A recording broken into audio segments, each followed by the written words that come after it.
Every law in the Torah operates on multi-levels.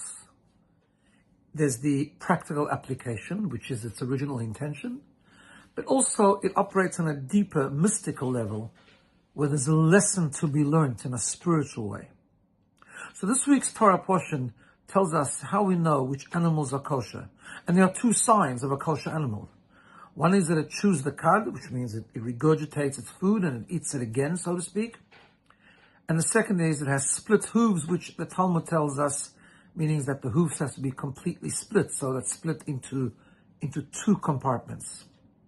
What's the spiritual lesson?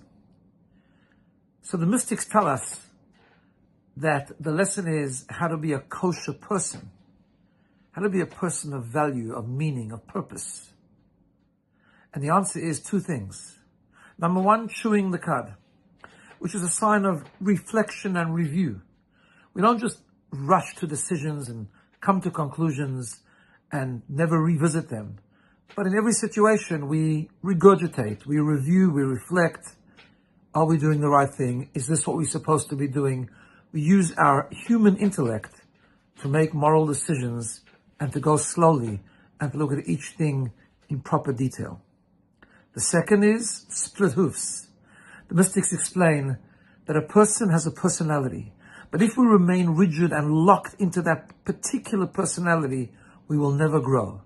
Because there are situations that call for one type of personality, there are some times that the situation calls for a different approach.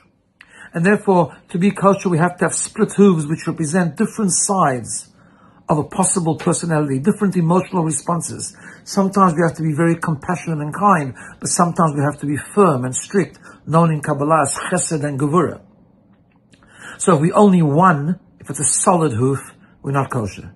If we possess the ability to be flexible and to respond to the situation the way the situation calls for it, even if it doesn't fit into our natural disposition.